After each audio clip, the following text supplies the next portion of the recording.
Bueno, muchas gracias chicos por la invitación, por la organización, la verdad muy lindas jornadas. Hoy les quiero hablar de, no de mi investigación oficial, sino de un proyecto en el cual estoy muy involucrado, que es DARCS. Primero las Academy, yo trabajo en la FAMAF, en la UNS, entonces ya vieron dos charlas, por lo menos de ayer, de Beta Ciliani, de Raúl Fervari, y enseguida después van a ver una charla de Nicolás Wolowick. Estamos, entonces, somos colegas de Córdoba. Bien, DARCS, cambios correctamente tipados. Bien. Lo primero es la temática de lo que voy a contar. Está más bien ubicada en el desarrollo de software, ¿sí? Hay gente que dice últimamente que no se debe usar la palabra ingeniería de software, sino artesanía de software. Porque hay gente que considera que todavía no, los procesos de desarrollo, la calidad del código, etcétera, etcétera, todavía no está muy maduro, no está muy asentado. Una de las herramientas que sirven para desarrollar software, que hoy en día es muy imprescindible, es el control de versiones. Es la necesidad de versionar y archivar sucesivas versiones de algún proyecto que sea de software, o incluso puede ser proyecto de código LaTeX para versionar un artículo en el cual un grupo de personas trabaja colaborativamente, ¿sí? Ni bien hablamos de control de versiones, hablamos de por lo menos una secuencia de versiones o revisiones, ¿sí? Y ni bien hablamos de eso, hablamos de lo que hay entre las versiones, que son, digamos, el delta entre una versión y la sucesiva, que es lo que vemos ahí arriba, que para cada secuencia de revisiones, cada secuencia de estados de alguna carpeta con código fuente, digamos, tenemos una diferencia entre los dos. Esta es una cosa. La segunda cosa que al principio no estaba en el control de versiones, que ahora está mucho, es el aspecto descentralizado. Hoy en día los sistemas de control de versiones más usados son descentralizados, es decir que un grupo de personas maneja distintos repositorios de datos y se tiene que sincronizar de vez en cuando para intercambiar esos cambios o para fusionar las versiones que tienen cada uno. Unos conceptos muy rápidamente. ¿Okay? El concepto de copia de trabajo es mi carpeta con mi código, ¿sí? Lo que se hace en los sistemas de control de versiones distribuidos es inicializar un repositorio que me va a armar, digamos, una estructura donde los metadatos que van a estar dentro inicialmente están vacíos. Después, para guardar una versión, se tiene que ejecutar una operación que se llama a menudo commit o record según el sistema, en el cual se compara lo que tenemos en la copia de trabajo con lo que tenemos grabado y la diferencia se guarda en el repositorio. En realidad yo ya estoy hablando de la diferencia porque les voy a contar sobre DARCS que maneja diferencias entre versiones.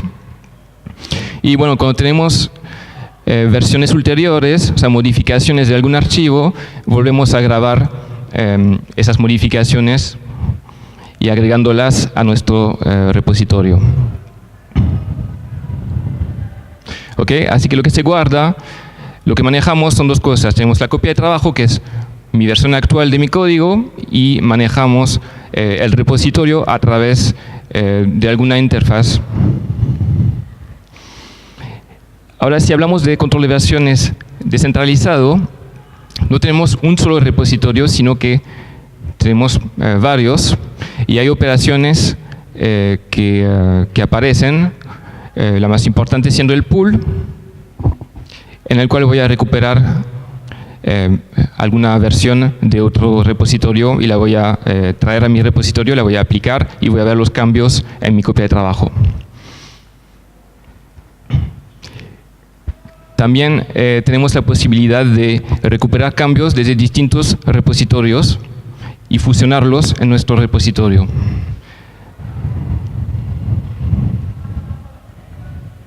Bien.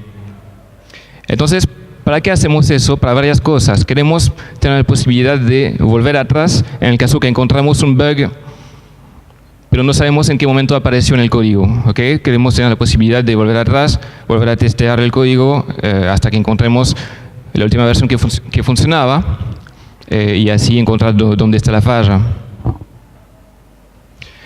También está, sobre todo en los sistemas descentralizados, es muy útil la posibilidad de experimentar con alguna rama de desarrollo con la cual no estamos seguros si va a entrar en la rama principal o la rama oficial de algún software, pero queremos hacer control de versiones en nuestra rama, y si decidimos que estos cambios van a entrar en la rama oficial o principal, que se viertan esos cambios en la rama principal sin perder el historial de esa rama. Y por fin, un aspecto muy importante, el aspecto de publicación. Muchos, casi todos en realidad, los software libres que manejamos, que encontramos, están disponibles en sitios de alojamiento de repositorios, como el más conocido siendo GitHub. Y hoy en día es una herramienta casi esencial para desarrollar software. O sea, es impensable no usar control de versiones. Bien, quiero aclarar una cosa. Voy a hablar de interfaz usuario, pero no me voy a referir a, digamos, a la interfaz gráfica. Cuando voy a hablar de interfaz usuario, voy a hablar del modelo mental que tiene el usuario cuando interactúa con un sistema de control de versiones. ¿Okay? Así que esta es la interfaz a la cual me refiero. Lo que sí nace de eso es el conjunto de interacciones que tenemos y digamos, la idea que me hago de lo que pasa dentro del repositorio. ¿Okay? Cuando me refiero a interfaz usuario. Entonces, yo no voy a hablar de cosas gráficas, sino de interacción con un cliente en línea de comando. Bien, hablemos de Darts un poco. Darts es un sistema de control de versiones descentralizado que para la velocidad en la cual se desarrolla software, digamos que es un software viejo. ¿Okay? Estamos en el 2017, fue creado en el 2002. Su nombre significa David's Advanced Revision Control System. Fue creado por David Roundy, que es un investigador en física en materia condensada. Es un software que tiene una particularidad cuando uno lo usa, es que la interfaz es muy interactiva. Okay, de hecho, hay gente que se queja al principio de la cantidad de preguntas que le hace a uno para guardar cambios, mandar, recibir cambios. Pero vamos a ver que está bueno, o por lo menos que sirve para cumplir alguna función. Es un software libre y digamos que siempre se manejó, no tiene un sponsor oficial, digamos. También está hecho al pulmón por un conjunto de gente que con el tiempo va cambiando. Últimamente, en los últimos años, hubo momentos de nada, okay, 6 meses seguidos sin que pase nada, y de repente alguien tiene tiempo y se pone a hackear un poco y a modificar unas cosas y a mejorarlo. Es un sistema escrito en Haskell. No sé cómo era Haskell en el 2002, pero seguramente menos amigable que ahora. Y hay que reconocer que, bueno, un programador solo poniéndose a implementar en Haskell en el 2002 un sistema de control de versiones descentralizado, todavía me parece muy fuerte que haya hecho eso. A lo largo del tiempo tuvimos muchos autores distintos, 200, más de 200. Últimamente, para contarle en qué estamos ahora, somos 2 o 3, o escribiendo código o haciendo revisión del código de cada uno, digamos, porque como es un software libre, con un funcionamiento, un desarrollo abierto, tratamos de tratar todo el mundo igual. Es decir, si alguno de ustedes manda código para mejorar Darks, lo vamos a leer de la misma manera que estamos leyendo el código entre nosotros, es decir, que va a haber un proceso de revisión, vamos a opinar sobre el código, puede ser que pidamos modificaciones, pero la idea es hacer todo ese proceso de manera muy abierta. Y que sea visible que nos hacemos lo mismo entre nosotros.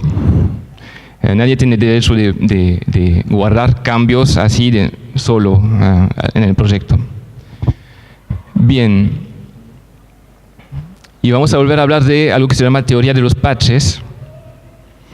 Voy a decir patches y no parches porque me voy a mezclar los idiomas. Es la intuición que está atrás del funcionamiento de Darks.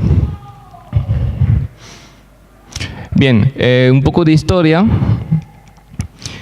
En el tiempo apareció primero CVS al final de los 80, el primer sistema muy usado en el cual se puede hacer control de versiones colaborativo, o mejor dicho, concurrente, pero es un sistema centralizado, o sea que hay un solo repositorio y la gente se conecta a ese repositorio con un cliente que, digamos, se encarga de ver la diferencia en la copia de trabajo, guardar cambios, etcétera, etcétera. Aparece Subversion, o sea, SVN, en el 2000 para supuestamente arreglar CVS. CVS ya no existe, SVN sí tiene mucho apoyo de la Fundación Apache y sigue existiendo, pero sigue centralizado. En el 2002 aparece Darks, pero Darks no fue el primer sistema descentralizado. Antes de Darks hubo Arch, GNU Arch, que hoy en día no está más mantenido. Y en realidad el autor de Darks quiso proponer una versión actualizada de Arch y finalmente sus ideas no encajaban en ese sistema existente, así que hizo su propio sistema. Así que Darks tiene su primera versión, digamos, estable, pública en el 2003. Y en el 2005 ocurre ese momento en el cual los desarrolladores del kernel Linux, que usaban un sistema descentralizado comercial, privado, que se llamaba BitKeeper, la empresa que les proveía BitKeeper ese día, digamos, desenchufó, no le proveía más ese software de manera gratuita. Así que Linus Torvalds se puso a implementar el sistema que ahora es muy conocido, que se llama Git, y Git nace en el 2005. Lo interesante es que Mercurial también nace casi al mismo tiempo, o sea que las primeras releases de Git y Mercurial tienen unos días de diferencia, y de hecho el autor de Mercurial escribió la lista del kernel Linux para proponer su sistema, pero bueno, a Linux le pareció que los principios que implementó en Git eran como más adecuados. Bien, y es muy probable que al horizonte 2020 todos esos sistemas, salvo CVS, se siguen usando. Bien, pero ¿cuánta gente usa Darks? La realidad es que muy poco. Darks tuvo un momento de éxito relativo hasta el 2008. Estas son las estadísticas de los paquetes Debian instalados en porcentaje. Darks tuvo mucha actividad entre 2004 y 2008 y al final de esta charla les voy a explicar por qué bajó así. En cambio, Git, si bien desde el 2005, se ve que nadie lo usaba, o casi nadie, hasta 2010, pero ¿qué apareció en el 2010? GitHub. Ese sitio que sirve para colaborar gratuitamente, para alojar repositorios, y que facilitó muchísimo la colaboración, y ahí, digamos, la bola de nieve empezó muy fuerte, y Git tiene mucho más inercia, así que uno podría decir Git ya ganó. El problema del control de versiones es un problema cerrado. ¿Por qué simplemente no abandonamos? ¿Está? Bueno, ahora voy a apelar a su lado computólogo para explicarles por qué no abandonamos. Bueno, esta filmina, lo que me salió a hacer en LibreOffice, nunca más lo voy a usar. Pero imagínense, tenemos acá arriba una primera versión Y acá abajo tenemos dos ramas distintas, ¿ok? Dos personas se pusieron a grabar versiones consecutivas. Una persona hizo dos commits, ¿ok? B1, B2. El primer commit consiste en insertar unos separadores arriba de ABC. Y el segundo commit, bien, quise poner uno solo hash. Y en el segundo vuelve a insertar ABC arriba, ¿ok? En la segunda rama de desarrollo, el segundo usuario cambia la segunda línea del archivo, ¿ok? En lugar de tener B, tenemos B cambiado, ¿ok? Preciso que los sistemas de control de versiones suelen funcionar por línea. O sea, la granularidad que tienen es por línea, no por carácter como Etherpad o Google Docs, ¿ok? Bien, la pregunta es ¿cuál es el resultado de fusionar estas dos ramas? La respuesta con Git depende. Si fusionamos una sola vez, tenemos este resultado en el cual la línea cambiada va a ser al principio del archivo. ¿Okay? O sea, si hacemos un diff, se llama three-way diff, entre A, B2 y C1 conseguimos la versión que tenemos a la izquierda. Y si hacemos dos fusiones consecutivas, una primera entre B1 y C1 y la otra entre B2 y el resultado de la fusión entre B1 y C1, tenemos esta versión. Bien.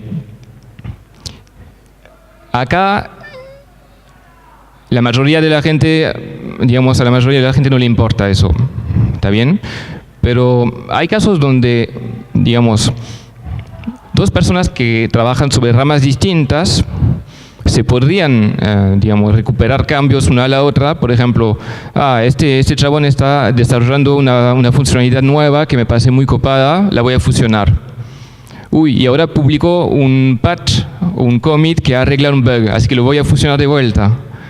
¿Está bien? Pero acá con Git no tengo la garantía que haberlo hecho en dos pasos me produce el mismo resultado que haber fusionado en un solo paso al final.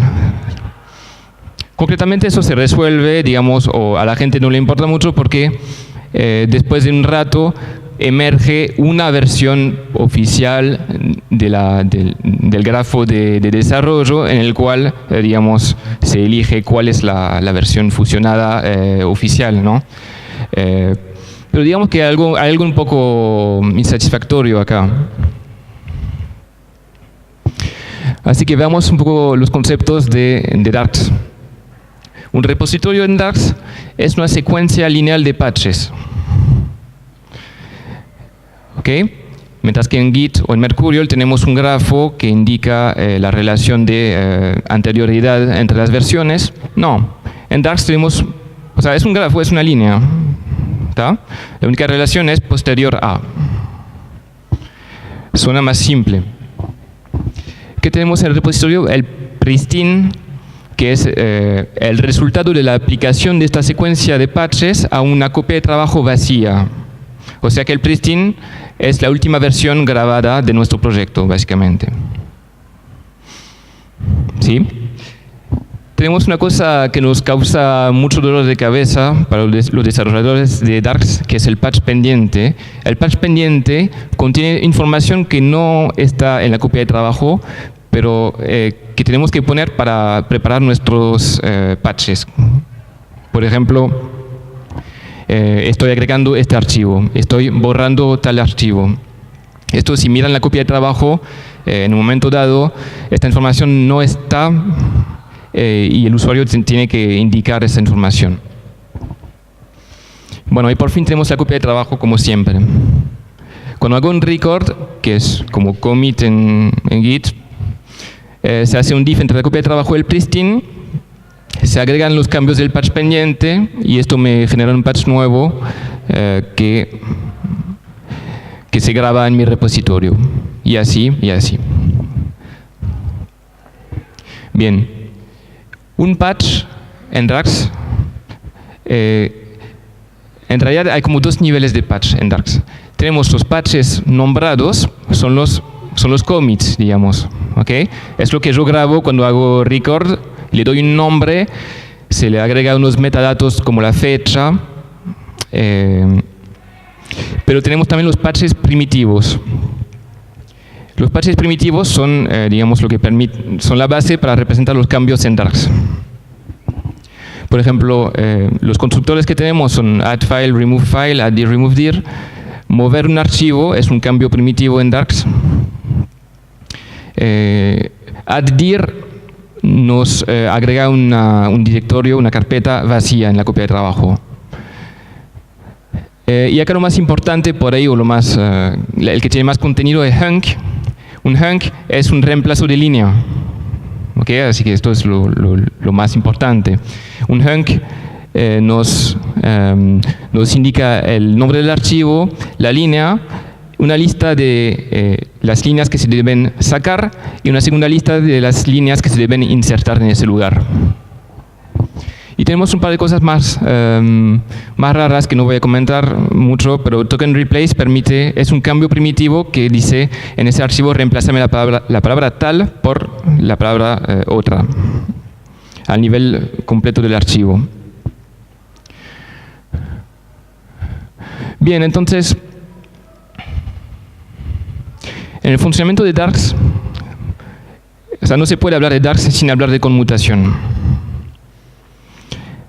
Como dijimos, un repositorio es una secuencia de patches, pero Darks nos permite hacer mucho más cosas con esa secuencia lineal de patches. Por ejemplo, si bien es obvio que siempre de una secuencia puedo sacar el último patch y el resto de los patches sigue correcto, sigue bien formado, digamos, Darks me da la posibilidad de borrar, por ejemplo, el penúltimo patch o cualquier patch en la secuencia, casi cualquier patch. Pero la pregunta entonces es, si quiero borrar el penúltimo patch de la secuencia, ¿qué pasa con el último? Porque yo cuando grabé ese último patch, lo hice en función, digamos, de lo que ya estaba en mi repositorio.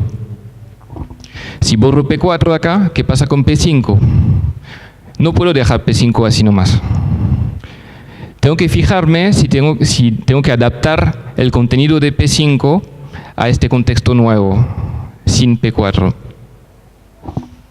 Esta operación se llama la conmutación y toma dos patches consecutivos y nos devuelve dos versiones nuevas, o sea, una versión nueva para cada patch, intervertidos.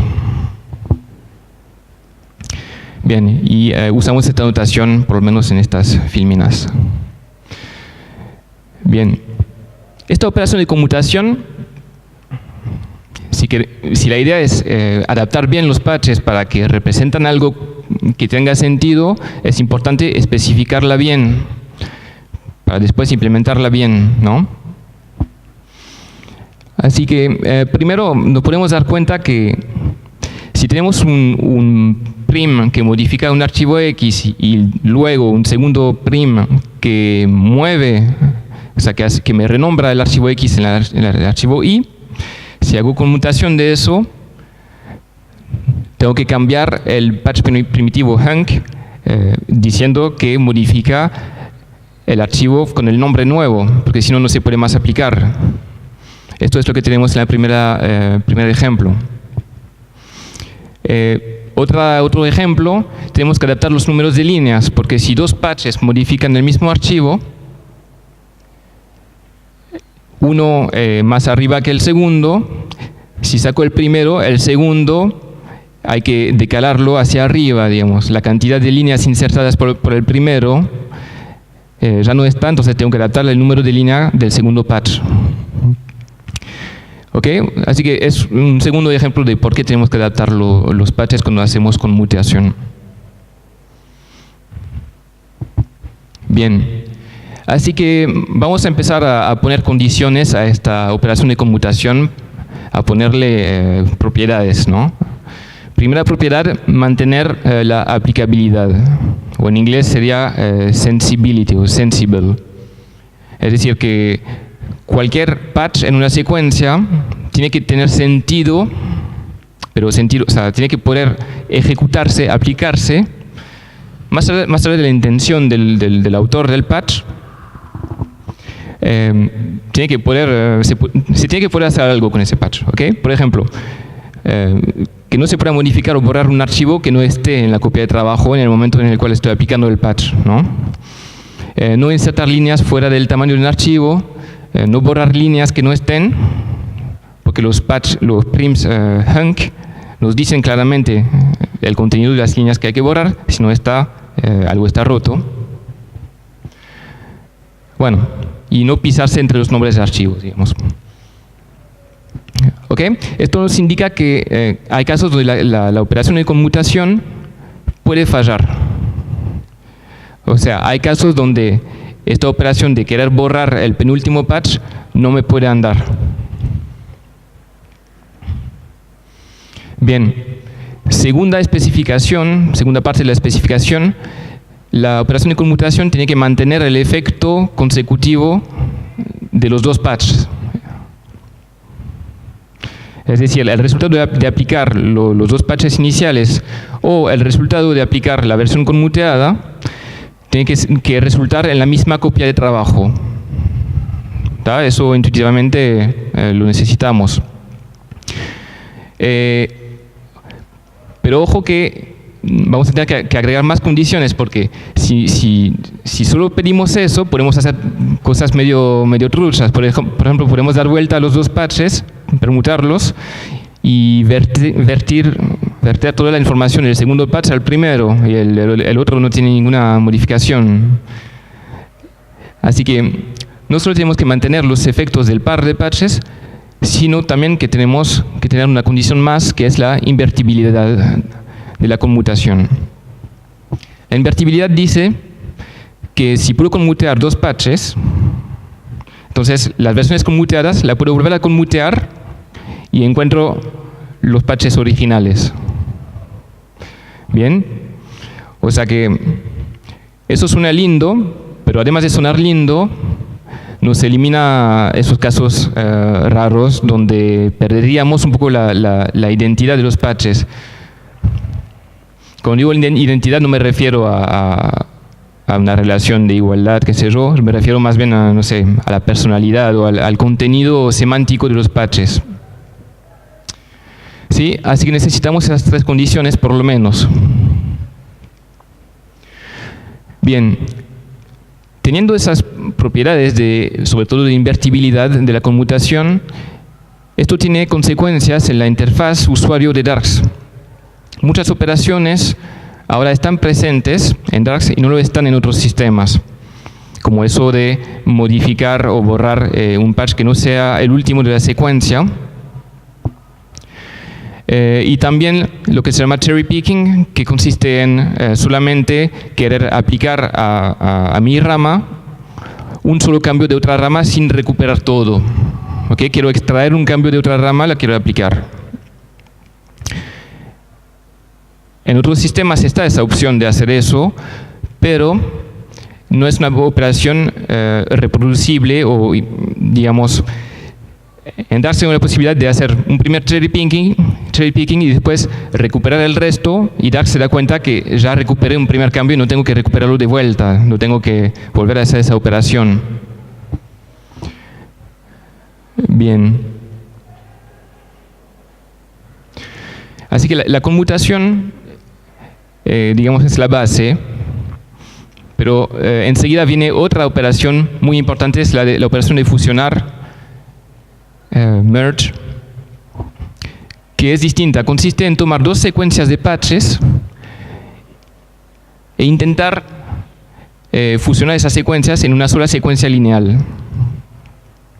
¿Okay? Si tengo la secuencia PQ y PR, quiero generar una secuencia PQR', ¿okay? Aplicar los cambios que están en R a mi secuencia, pero la pregunta es, ¿quién es R'?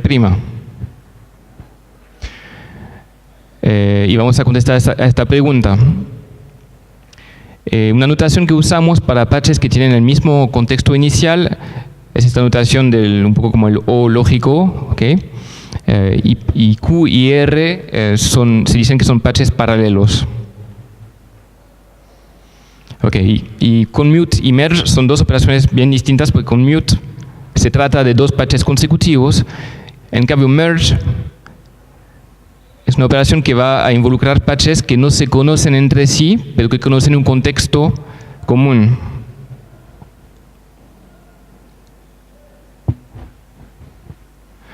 Bien. Antes de poder explicarle qué debe ser la especificación de merge, tengo que introducir dos propiedades necesarias para eso, para hacerlo funcionar bien. Primero, la inversibilidad de los patches. Segundo, el concepto de contexto. Primero vamos a pedir que todos los patches sean invertibles, o sea que exista la operación inverse o invert definida sobre todos los patches primitivos que me generan la versión inversa y que esta operación sea, digamos, se vuelve a invertir y recuperamos el cambio inicial. ¿Sí? Esto no es difícil, lo tenemos gratis, digamos, es muy fácil definir esta función, no pasa nada. ¿Ok? Primera condición, que los patches sean invertibles.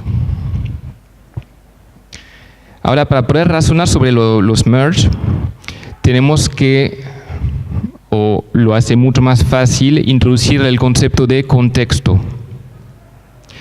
Vamos a, en lugar de escribir una secuencia de patches, así con los nombres de patches nomás, vamos a introducir unos nombres, unas constantes entre los patches. Esas constantes nos van a representar, nos van a nombrar el estado actual de la copia de trabajo, el estado siguiente, etcétera, etcétera. La idea es que esos contextos, estas constantes que indican en cuál contexto estamos, en algunos casos, después de hacer ciertas operaciones, vamos a encontrar el mismo contexto. Ok, la notación entonces es, en minúsculas voy a escribir los contextos, en mayúsculas los patches.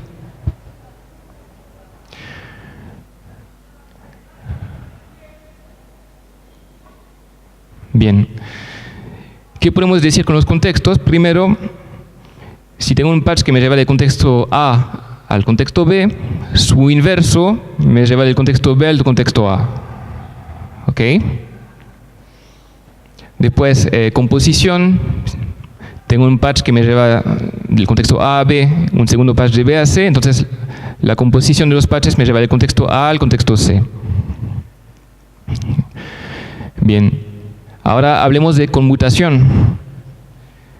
Si tengo dos patches consecutivos y puedo conmutarlos, o sea, la operación es exitosa, lo que consigo es una secuencia en la cual el contexto inicial y final se mantienen, porque es lo que estoy buscando con la conmutación. Recuerden que tenemos la condición de preservar el efecto del par de patches. ¿Okay? Así que si la conmutación funciona, el contexto final, acá C, es el mismo contexto de la primera versión de mi secuencia de patches. Pero en cambio, el contexto intermedio es otro contexto. O sea, no puedo decir nada sobre este contexto X que está ahí al medio. ¿Ok?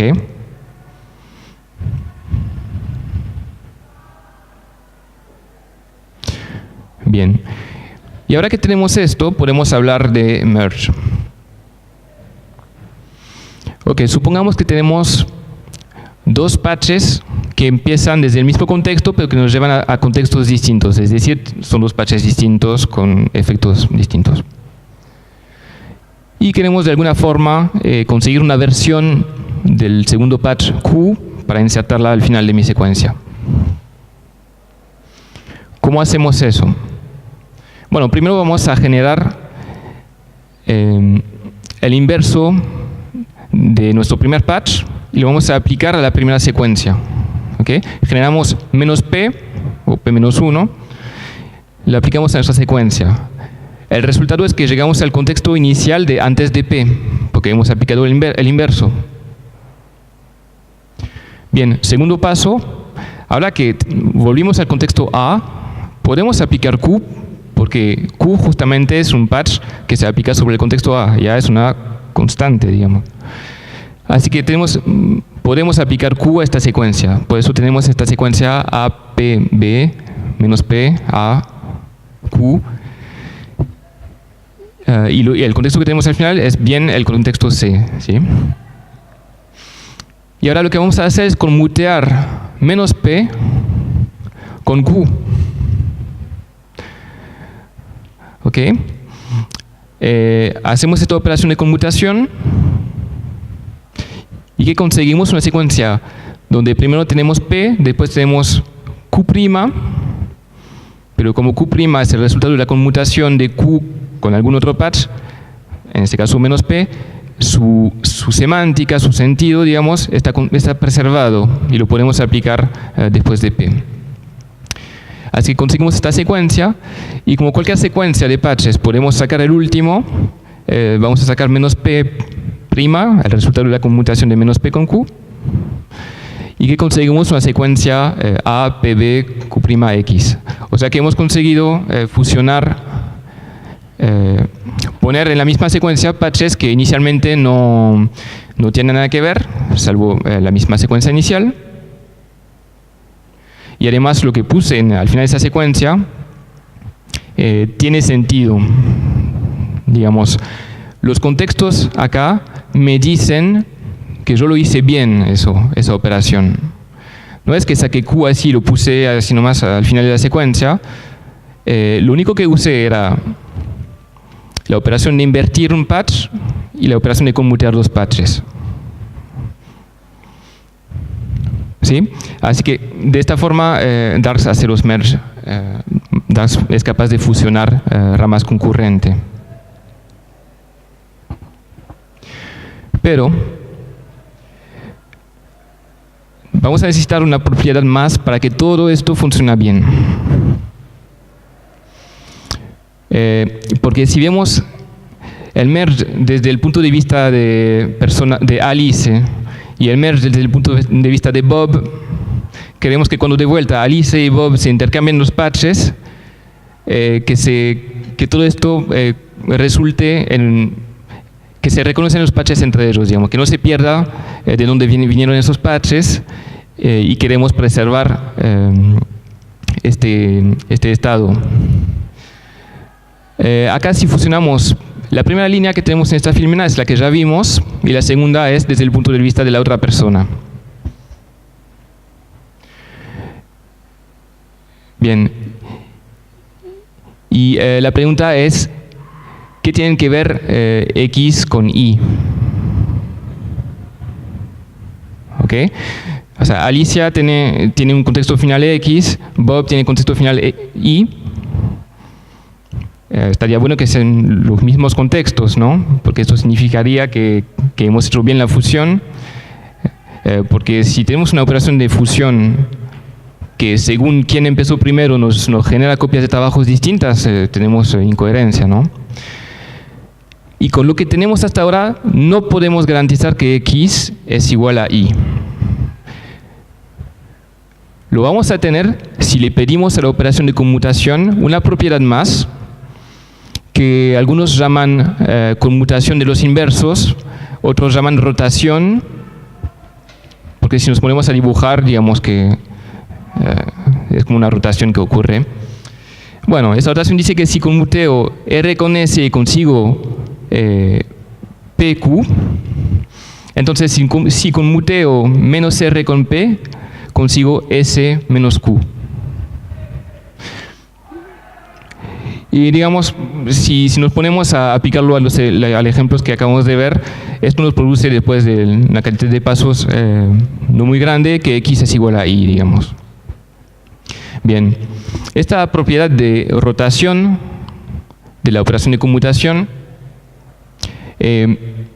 si ustedes se ponen a implementar su propio sistema de control de versiones distribuidos que sigue lo que vimos hasta ahora y que no pensaron en la propiedad de rotación, igual es muy probable que su sistema cumpla con ella.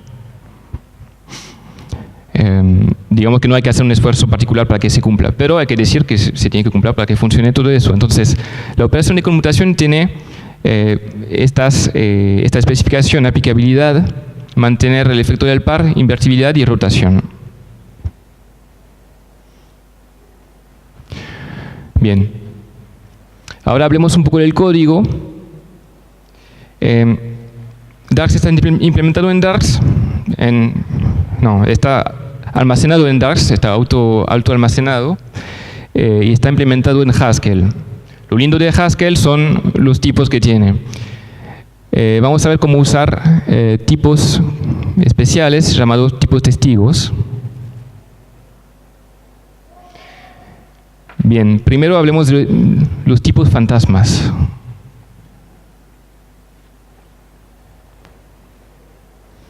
Normalmente, en cualquier lenguaje, si un tipo aparece es porque tiene un valor asociado, ¿no? O sea, es lo más común, digamos, una función, su prototipo indica el tipo de lo que entra, de lo que sale.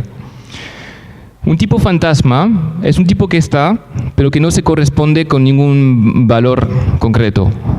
Pero lo usamos para, como un tipo de anotación sobre algún valor que tenemos. Okay, en inglés, phantom type. Okay, pues en Haskell puedo definir data p phantom igual p int. Eso significa que para construir un p, el único valor que necesito darle es un valor entero, pero además le voy a tener que especificar, le voy a tener que restringir cuál es el tipo que se va a unificar con esa variable phantom. Okay, y puede ser lo que se me canta. También puedo no precisarlo, pero si hacen eso después y hay algún error de compilación, los mensajes son medio retorcidos. Bien, los prim, todos los prims en Darks tienen dos tipos fantasmas que sirven para indicar el contexto anterior y el contexto posterior. ¿Okay? Son esos tipos X, Y que están acá. A partir de esto tenemos definidos tipos compuestos de prims. Por ejemplo, el par ordenado. ¿Okay? Y para construir un par ordenado necesito tomar dos prims cuyo contexto final del primero se coincide con el contexto inicial del segundo. Y después tenemos definidas las forward lists, que básicamente son como las listas que conocemos en Haskell, pero con todas esas anotaciones. La lista vacía se escribe nilfl. Lo interesante es que sus tipos fantasmas son XX, o sea, acá tiene que ir el mismo tipo fantasma en los dos slots, digamos. En cambio, si quiero agregar en la cabeza de una lista algún elemento más, su tipo final tiene que coincidir con el tipo inicial del primer elemento de la lista.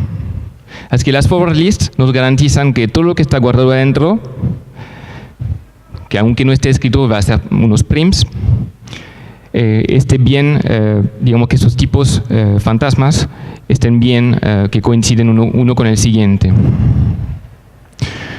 Así que, bueno, lo bueno de cuando tenemos un lenguaje como Haskell es que a menudo miramos una función, solamente vemos el tipo de la función y decimos, ah, sí, claro, la función hace eso. ¿Okay? Commute prim toma un par ordenado de prims y este par tiene como precontexto X, postcontexto Y, intenta conmutearlo, por esto tenemos un maybe como resultado, y cuando lo logra hacer, nos devuelve algo que tiene el mismo tipo anterior, mismo contexto anterior, mismo contexto ulterior que el par de entrada. Y luego podemos definir la operación commute-fl, es decir, tengo un par que de un lado tiene un solo prim, después una lista de prim, y voy a intentar hacer conmutear este prim solito a través de toda esta lista. Okay, por eso X, Y tenemos como anotación de tipo de la entrada y también X, Y al final. Y lo bueno que, ahí no lo ven, pero a la hora de escribir esta función, estos tipos fantasmas nos van a impedir que la implementemos mal esa función. No resuelven todo, pero por lo menos nos agarran unos casos donde nos descuidamos un poco, generamos una lista donde la conmutación se hizo mal, y lo bueno que el que se da cuenta que se hizo mal acá es el compilador. Bien, merge. Acá tenemos arriba el constructor de datos para tipos paralelos con un contexto inicial igual, pero ven que las anotaciones de tipos fantasmas son los dos contextos finales. ¿Okay? O sea que acá P1 y P2 son dos patches que tienen el mismo contexto inicial. Y P2', P1', con este símbolo significa que estos dos patches son antisimétricos, es decir, que parten del mismo contexto, pero se juntan en un contexto igual que no aparece en la definición del tipo de datos. Ok, ¿por qué les hablo de eso? Porque la función merge toma dos patches que empiezan con el mismo contexto y nos devuelven dos patches que terminen con el mismo contexto, y lo que se mantiene son este X e Y, que son los pasos intermedios. Lo bueno de tener todos estos tipos dando vuelta es que lo único que puedo generar con estos patches dando vuelta a los dos que tengo en la entrada de esta función y los dos que voy a tener en la salida, las únicas secuencias que van a compilar son estas dos que están abajo. ¿Okay? P1 con P2', que es la versión adaptada, y P2 con P1'. Bien. Y también los repositorios, hay un tipo de dato para repositorio que tiene tipos testigos, uno que representa el contexto de la versión final grabada del repositorio, un contexto para la copia de trabajo y un contexto más para tentative, que es una cosa que sirve para después, cuando hacemos guardamos de manera atómica los cambios. Si alguien desenchufa la computadora, nunca se puede encontrar el repositorio en un estado medio, digamos, si el sistema de archivo coopera. Bueno, ¿y qué ganamos? Exactamente lo que les acabo de contar, que es lo que compila, tenemos mucho más confianza en eso. Pero el mensaje que está acá, la idea es ir más allá de eso. No es que pusimos esos tipos extra para no tener error de ejecución. Tener un error de ejecución dentro de todo está bien, porque nos damos cuenta que hay un error. Acá lo peor que puede pasar es que silenciosamente se genere alguna versión conmutada de algún patch que no tenga sentido en el contexto en el cual lo queremos aplicar. Esto es lo peor. Y en muchos casos, inclusive, se muestra al usuario alguna versión modificada de un patch y el usuario después elige no aplicarlo. ¿Okay? Uno hace un pull, elige no hacer un pull de ese primer patch, pero sí quiero ver el segundo para ver, y lo que se muestra en la interfaz ya es la versión conmutada del segundo patch. Y este tipo de errores no tiene ninguna consecuencia, no es que va a explotar, digamos, pero es incorrecto lo que se muestra. Así que en el caso de Darks fue muy útil usar esos sistemas de tipos para garantizarnos que alguna clase de error no va a ocurrir. Esto se refleja todo el asunto de la invertibilidad en la interfaz usuario de Darks, que es una interfaz que perdona mucho, en sentido, podemos hacer el undo de muchos comandos, record and record, uno que está bueno, revert, unrevert. Okay, revert, estoy sacando lo que hice en mi copia de trabajo, pero tenemos el unrevert, porque cada vez que hacemos un revert se crea un patch escondido que se llama el patch unrevert, y si me arrepiento de haberlo hecho en revert, puedo aplicar ese patch de vuelta a mi copia de trabajo. Los usuarios usan armas sin darse cuenta. Quise escribir ramas.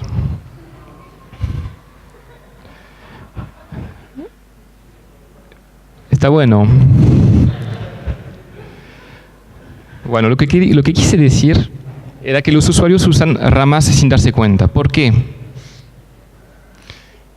En sistemas como Git, Subversion, Mercurial, uno tiene que anunciar antes que va a ser una rama. Es como, cuidado, voy a hacer una rama. Y después hay que fusionar esos cambios y hay un comando especial para hacerlo. Todo eso que les conté hasta ahora hace que la fusión de ramas es el mismo comando que sirve para recuperar cambios de otro repositorio. Es el comando pull. ¿Okay? No hace falta aprender merge. Para crear una rama tampoco tengo que aprender lo que sea. Hago un clon, o sea, copio mi repositorio y es una rama. En realidad, como que las ramas son potenciales en Darks. Si ustedes consideran que su trabajo es de otra rama, bueno, bien. ¿Es una rama, no es una rama? No lo sé en realidad. Pero para un usuario principiante, eso genera mucho menos frustraciones que con Git, digamos. También perdemos esa cosa de Git que Git tiene de nombrar las ramas, que también está bueno, digamos. Es un compromiso. No podemos nombrar realmente. Para Darks no existen ramas, pero el manejo que tenemos no nos da la potencia de las ramas. Bien, así que ¿qué hacemos ahora? Usamos Darks porque nos gusta la interfaz, hackeamos Darks porque nos gusta la teoría, pero ¿qué pasa ahora? ¿Está todo perfecto? No, está todo roto. En realidad, hay un problemita con los conflictos. A ver, hay una capa intermedia entre los patch nombrados y los patch primitivos que sirve para insertar información sobre los conflictos. Porque eso no hablé de conflictos hasta ahora, ¿no? Cuando hacemos un merge y tenemos conflictos, el segundo patch contiene información extra que sirve para, digamos, no perder la información de lo que pasó y tiene un constructor especial en el cual se guarda el conflicto. Eso porque un conflicto, si lo pensamos, es inherentemente algo gráfico, digamos, paralelo, y en la representación que tiene Darks, la representación interna es una secuencia lineal de patch. Hay que aplastar los conflictos en una representación lineal. Y esto, a ver, antes del 2008 teníamos Darks 1, que era terrible, porque si no resolvías los conflictos a tiempo y se propagaban entre repositorios, al momento de hacer un pull podías tener el infame bug exponencial. De hecho, me acuerdo en Francia, estuvimos en la oficina en Nancy con otro doctorando y estábamos usando Darks. Y él, para hacer un pool entre dos repositorios, uno que tenía una versión más experimental de su Theorem Prover, dejó la computadora andar una semana, y al final lo cortó porque, digamos, no terminaba nunca. Cuando salió Darks 2 en el 2008, esos casos de fusión lentísima exponencial desaparecieron, pero están, digamos, concretamente, yo nunca me encontré con un caso así, pero sabemos cómo gatillarlos, cómo hacerlos. Con QuickCheck hemos encontrado los casos mínimos para que ocurra esos problemas de fusión. Y es más, hay casos de fusión incorrecta. ¿Okay? O sea que la teoría de Darks anda bien en general hasta que... No, en realidad, o sea, depende de su definición de andar en realidad. Concretamente anda, pero hay casos donde no anda. Así que hay que preparar Darks 3. ¿Pero qué pasó? ¿Por qué llegamos a esa situación?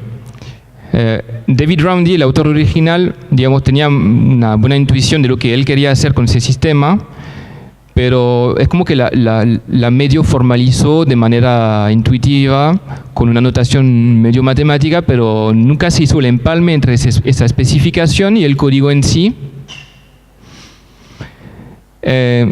Sí, tenemos test unitarios, QuickCheck, script de test, pero no tenemos una especificación, digamos, una verificación verdadera de la teoría, del núcleo de Darks. Esto nos hace falta. Así que tenemos una teoría, necesitamos arreglar esa teoría con una especificación que sea bien hecha, que incluya todo, los conflictos, todo, y que sea completa, integrada con el código y automática. Uno de los desarrolladores, que también es desarrollador de GHC, el compilador a Haskell que es más usado, Ian Linak, empezó un trabajo, pero desde el 2014, digamos que lo dejó ahí, pero empezó a hacer una formalización en Coq de DAX3, lo que sería DAX3, un núcleo nuevo, y lo dejó ahí, digamos. Yo, digamos, todavía de Coq soy un novato, pero lo bueno para los que estaban ayer, en Córdoba en la FAMAF tenemos gente que sabe muy bien de eso, así que yo sé a quién voy a ir a buscar para que sigamos este trabajo y que terminemos de formalizar bien un nuevo núcleo de DARS y que lo terminemos usando. Pero hasta que esto se haga, igual hay un montón de cosas para hacer. DARS es una hidra de problemas. Son 230 módulos de Haskell, 230 módulos. Si uno quiere hacer un sistema de control de versiones multiplataformas, hay un montón de problemas que surgen. Problemas que no son teóricos, así como los de los patches, sino problemas de interactuar con el sistema de archivos, con distintos sistemas de archivos, algunos que no manejan dos nombres, uno con mayúsculas, uno con minúsculas, así en FAT32 no se puede. En Windows hay nombres de archivos reservados. Quieren hacerlo andar sobre HTTP, pero HTTP es lento para mandar archivos individuales. Es mucho más rápido si armas un archivo un grandote y lo mandas, es mucho más rápido. Entonces hay que pensar ese tipo de cosas. Es un programa en Haskell muy distinto de los que seguramente ven en las carreras de ciencias de la computación, digamos, un programa que tiene muchas cosas muy concretas. Y problemas intermedios que, digamos, no son, digamos, como de ingeniería de sistema, tampoco son de problemas que tienen que ver con los núcleos, el núcleo de DARS, pero, por ejemplo, preguntarse cuál es la mejor forma de presentar la información al usuario. Esto involucra algoritmos medio complicados que sirven solamente para eso y que, digamos, que hay que explicar por qué queremos tal o tal representación. Así que hay mucho para hacer. Bueno, y voy a terminar acá. Les invito a ver una charla de Benjamin Pierce, después búsquenla, sobre Dropbox, que me pareció muy interesante. ¿Okay? Porque Dropbox sincroniza archivos y también tiene que, digamos, el usuario tiene ciertas expectativas sobre Dropbox. Por ejemplo, que no pierda datos. Bueno, lo interesante de la charla de Benjamin Pierce, él vio Dropbox como una caja negra, no tenía acceso al código fuente, lo hizo funcionar así, lo hicieron funcionar digamos, en la oficina, entre un servidor, no sé cómo lo consiguieron. Y encontraron casos en el cual Dropbox, digamos, si el timing está bueno, está muy preciso, se pierden archivos. ¿Okay? Hay un conflicto que ocurre y uno de los dos, chao, no está más.